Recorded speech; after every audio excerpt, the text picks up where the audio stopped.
ಇವತ್ತು ಸಂವಿಧಾನ ಶಿಲ್ಪಿ ಬಾಬಾ ಸಾಹೇಬ್ ಅಂಬೇಡ್ಕರ್ ಜಯಂತಿಯಂದೇ ಬಿಜೆಪಿ ಚುನಾವಣಾ ಪ್ರಣಾಳಿಕೆ ರಿಲೀಸ್ ಮಾಡಲಿದೆ. ಕಾಂಗ್ರೆಸ್ ಅವರ 5 ನ್ಯಾಯ ಸಂಕಲ್ಪದ 25 ಗ್ಯಾರಂಟಿಗಳಿಗೆ ಟಕ್ಕರ್ ಕೊಡೋದಕ್ಕೆ ಬಿಜೆಪಿಯಿಂದ ನಮೋ ಗ್ಯಾರಂಟಿ ಸಂಕಲ್ಪದ ಹೆಸರಲ್ಲಿ ಪ್ರಣಾಳಿಕೆ ರಿಲೀಸ್ ಮಾಡಲಾಗುತ್ತೆ. ಅಂಬೇಡ್ಕರ್ ಜಯಂತಿಯಂದೇ ಪಕ್ಷದ ಕೇಂದ್ರ ಕಚೇರಿಯಲ್ಲಿ ಪ್ರಣಾಳಿಕೆ ಬಿಡುಗಡೆ ಸಮಾರಂಭ ನಡೆಯಲಿದ್ದು ಪ್ರಧಾನಿ ಮೋದಿ ಖುದ್ದು ಹಾಜರಾಗುವಂತ ನಿರೀಕ್ಷೆ ಇದೆ. ವಿಕಸಿತ ಭಾರತ ಹಾಗೂ ಮೋದಿ ಕಿ ಗ್ಯಾರಂಟಿ ಪರಿಕಲ್ಪನೆಗಳು ಪ್ರಮುಖವಾಗಿ ಪ್ರಣಾಳಿಕೆಯಲ್ಲಿ ಬಿಂಬಿತವಾಗುವಂತ ಸಾಧ್ಯತೆ ಇದೆ. ಆಮ್ ಆದ್ಮಿ ಪಕ್ಷ ದೇಶದಾದ್ಯಂತ ಸಂವಿಧಾನ ಉಳಿಸಿ ಸರ್ವಾಧಿಕಾರ ತೊಲಗಿಸಿ ದಿನ ಆಚರಣೆಯನ್ನ ಮಾಡಲಿದೆ. ಪಕ್ಷದ ಕಾರ್ಯಕರ್ತರು ಸಂವಿಧಾನದ ಪೀಠಿಕೆಯನ್ನು ಓದುತ್ತಾರೆ ಮತ್ತು ಸಂವಿಧಾನ ಉಳಿಸುವ ಪ್ರತಿಜ್ಞೆ ಮಾಡಲಿದ್ದಾರೆ ಅಂತ ಆಪ್ ನಾಯಕ ಮತ್ತು ದೆಹಲಿ ಸಚಿವ ಗೋಪಾಲ್ ರೈ ಮಾಹಿತಿ ಕೊಟ್ಟಿದ್ದಾರೆ. ಆಪ್ ಕಾರ್ಯಕರ್ತರು ತಮ್ಮ ರಾಜ್ಯಗಳಲ್ಲಿನ ಪಕ್ಷದ ಕಚೇರಿಗಳಲ್ಲಿ ಜಮಾಯಿಸಿ ನಮ್ಮ ಪ್ರಜಾಪ್ರಭುತ್ವ ಮತ್ತು ಸಂವಿಧಾನವನ್ನು ಉಳಿಸಲು ಪ್ರತಿಜ್ಞೆ ಮಾಡಲಿದ್ದಾರೆ ಅಂತ ಹೇಳಿದ್ದಾರೆ. ಬಾಲಿವುಡ್ ನಟ ಸಲ್ಮಾನ್ ಖಾನ್ ಮನೆ ಎದುರು ಗುಂಡಿನ ದಾಳಿ ನಡೆದಿದೆ. ಮುಂಬೈನಲ್ಲಿರುವಂತಹ ನಿವಾಸದ ಬಳಿ ಇಬ್ಬರು ಅಪರಿಚಿತರು ಬೈಕ್ನಲ್ಲಿ ಬಂದು ಗುಂಡಿನ ದಾಳಿ ಮಾಡಿ ಪರಾರಿಯಾಗಿದ್ದಾರೆ. ಮುಂಜಾನೆ 4:55ಕ್ಕೆ ಘಟನೆ ನಡೆದಿದೆ. ಸ್ಥಳಕ್ಕೆ ಪೊಲೀಸರು ಆಗಮಿಸಿ ಸಿಸಿಟಿವಿ ದೃಶ್ಯಾವಳಿಗಳನ್ನು ಪರಿಶೀಲನೆ ಮಾಡ್ತಾ ಇದ್ದಾರೆ. ಇದಕ್ಕೂ ಮುನ್ನ ಸಲ್ಮಾನ್ ಖಾನ್ಗೆ ಹಲವು ಬಾರಿ ಕೊಲೆ ಬೆದರಿಕೆಗಳು ಬಂದಿದ್ವು. ತುಮಕೂರು ಲೋಕಸಭೆ ಚುನಾವಣೆ ಪ್ರಚಾರದಲ್ಲಿ ಇವತ್ತು ಸಿಎಂ ಡಿಸಿಎಂ ಪಾಲ್ಗೊಳ್ತಾ ಇದ್ದಾರೆ. ತಿಪಟೂರು ತಾಲೂಕಿನ ಕಿಬ್ಬನಹಳ್ಳಿ ಕ್ರಾಸ್ನಲ್ಲಿ ನಡೆಯಲಿರುವಂತಹ ಕಾಂಗ್ರೆಸ್ ಬಹಿರಂಗ ಪ್ರಚಾರ ಸಭೆಯಲ್ಲಿ ಮುಖ್ಯಮಂತ್ರಿ ಸಿದ್ದರಾಮಯ್ಯ, ಉಪಮುಖ್ಯಮಂತ್ರಿ ಡಿಕೆ ಶಿವಕುಮಾರ್ ಪಾಲ್ಗೊಳ್ಳಲಿದ್ದಾರೆ. ಜನರಿಗೆ ಸರ್ಕಾರದ ಯೋಜನೆಗಳ ಮನವರಿಕೆ ಮಾಡುವ ಮೂಲಕ ಮತಯಾಚನೆ ಮಾಡೋದಕ್ಕೆ ಮುಂದಾಗಿದ್ದಾರೆ.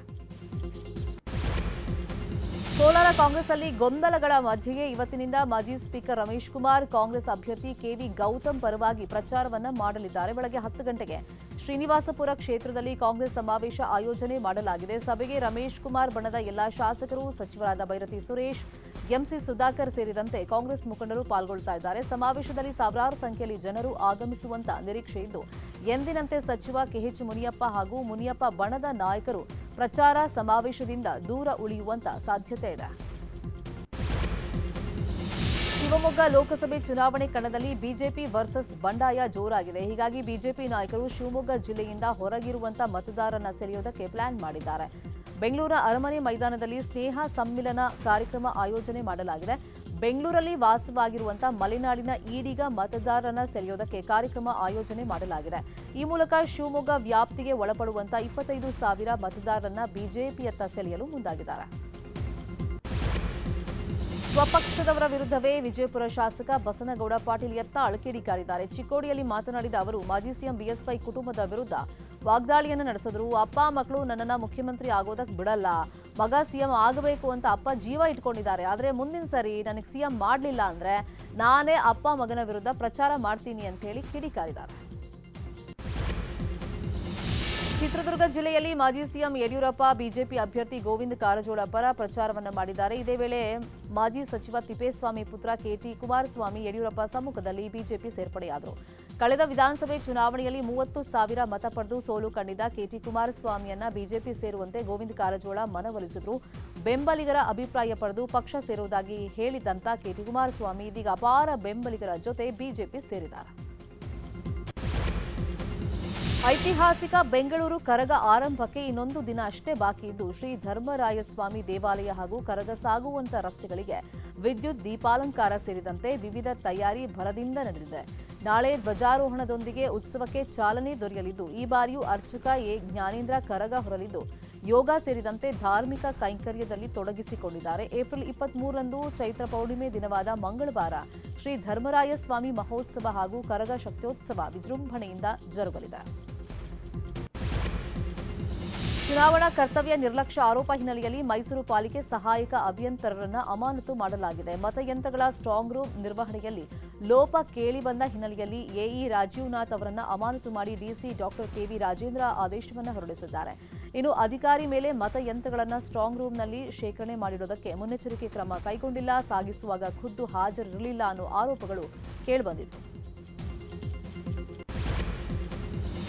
ಸಚಿವೆ ಲಕ್ಷ್ಮೀ ಹೆಬ್ಬಾಳ್ಕರ್ ರಾತ್ರಿ ಎಕ್ಸ್ಟ್ರಾ ಪೆಗ್ ಹಾಕಿ ಮಲಗಬೇಕು ಅಂತ ವಿವಾದಾತ್ಮಕ ಹೇಳಿಕೆ ಕೊಟ್ಟಿರುವಂತಹ ಬಿಜೆಪಿ ನಾಯಕ ಸಂಜಯ್ ಪಾಟೀಲ್ ವಿರುದ್ಧ ಆಕ್ರೋಶ ಭುಗಿಲೆದ್ದಿದೆ. ಬೆಳಗಾವಿಯ ಆದರ್ಶ ನಗರದಲ್ಲಿರುವಂತಹ ಸಂಜಯ್ ಪಾಟೀಲ್ ನಿವಾಸಕ್ಕೆ ಕಾಂಗ್ರೆಸ್ ಮಹಿಳಾ ಕಾರ್ಯಕರ್ತರು ಹಾಗೂ ತೃತೀಯ ಲಿಂಗಿಗಳು ಮುತ್ತಿಗೆ ಹಾಕಿ ಆಕ್ರೋಶವನ್ನ ವ್ಯಕ್ತಪಡಿಸಿದರು. ಸಂಜಯ್ ಪಾಟೀಲ್ ಭಾವಚಿತ್ರಕ್ಕೆ ಚಪ್ಪಲಿ ಹಾರ, ಬ್ಲೌಸ್ ತೊಡಿಸಿ ಪ್ರತಿಭಟನೆ ಮಾಡಿ ಸಂಜಯ್ ಪಾಟೀಲ್ ಕ್ಷಮೆ ಯಾಚನೆಗೆ ಪಟ್ಟಣ ಹಿಡಿದರು. ಬೆಂಗಳೂರು ಗ್ರಾಮಾಂತರ ಕ್ಷೇತ್ರದ ಕಾಂಗ್ರೆಸ್ ಅಭ್ಯರ್ಥಿ ಡಿಕೆ ಸುರೇಶ್ ಪರ ಸಚಿವ ಜಮೀರ್ ಅಬ್ಬರದ ಪ್ರಚಾರವನ್ನು ಮಾಡಿದ್ದಾರೆ. ರಾಮನಗರ ಜಿಲ್ಲೆಯ ಚನ್ನಪಟ್ಟಣದ ಮುಸ್ಲಿಂ ಬಡಾವಣೆಗಳಲ್ಲಿ ಜಮೀರ್ ಮತ ಯಾಚಿಸಿದರು. ಈ ಬಾರಿ ನೀವೆಲ್ಲರೂ ಕಾಂಗ್ರೆಸ್ಗೆ ಬೆಂಬಲಿಸಬೇಕು, ಡಿಕೆ ಸುರೇಶ್ ಅವರನ್ನ ಗೆಲ್ಲಿಸಬೇಕು. ಕುಮಾರಸ್ವಾಮಿ ಬಿಜೆಪಿ ಜೊತೆ ಹೋಗಿ ನಿಮಗೆ ದ್ರೋಹ ಮಾಡಿದ್ದಾರೆ.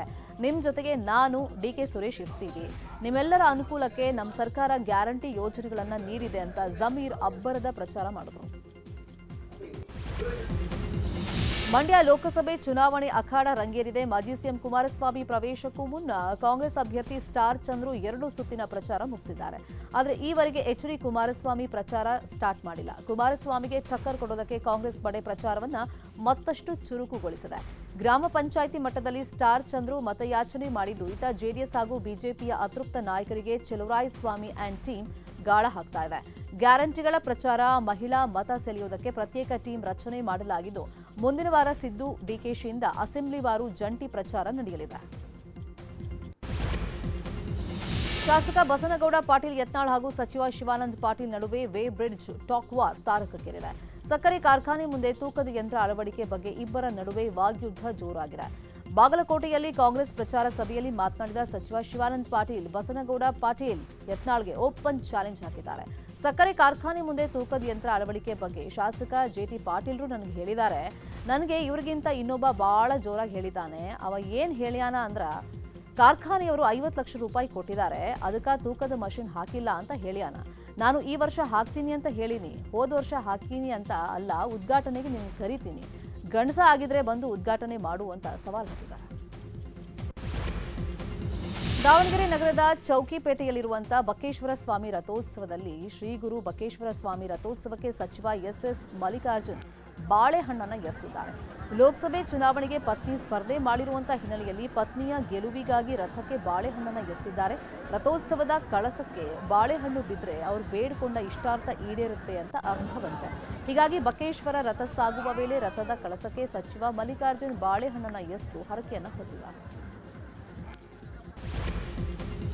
ಹಿಂದೂಪುರ ಶಾಸಕ ನಟ ನಂದಮೂರಿ ಬಾಲಕೃಷ್ಣ ಮತ್ತೊಮ್ಮೆ ಅಭಿಮಾನಿಗಳೊಂದಿಗೆ ಅನುಚಿತವಾಗಿ ವರ್ತಿಸಿದ್ದಾರೆ. ಈ ಕುರಿತ ವಿಡಿಯೋವೊಂದು ಸಾಮಾಜಿಕ ಜಾಲತಾಣಗಳಲ್ಲಿ ಹರಿದಾಡ್ತಾ ಇದೆ.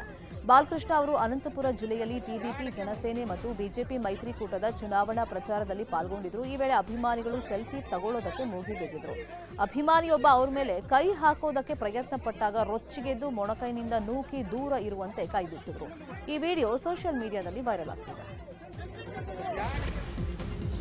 ಎಲೆಕ್ಷನ್ ಅಖಾಡದಲ್ಲಿ ಅಧಿಕಾರಿಗಳು ಫುಲ್ ಆಕ್ಟಿವ್ ಆಗಿದ್ದಾರೆ. ಬಾಗಲಕೋಟೆಯಲ್ಲಿ ಅಕ್ರಮವಾಗಿ ಸಾಗಾಟ ಮಾಡ್ತಾ ಇದ್ದ ಅಪಾರ ಪ್ರಮಾಣದ ಮದ್ಯವನ್ನು ಅಧಿಕಾರಿಗಳು ಸೀಸ್ ಮಾಡಿದ್ದಾರೆ.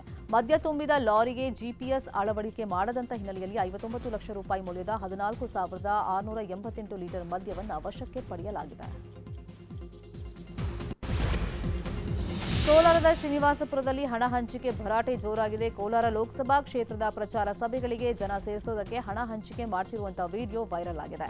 ಶ್ರೀನಿವಾಸಪುರ ತಾಲೂಕಿನಲ್ಲಿ ನಡೆದಂತಹ ಪ್ರಚಾರ ಸಭೆಗೆ ಆಟೋಗಳಲ್ಲಿ ಜನರನ್ನ ಕರೆತಂದು ಹಣ ಹಂಚಿಕೆ ಮಾಡ್ತಿದ್ದಾರೆ ಎನ್ನಲಾದ ವಿಡಿಯೋ ಭಾರೀ ಸಂಚಲನ ಸೃಷ್ಟಿ ಮಾಡಿದೆ.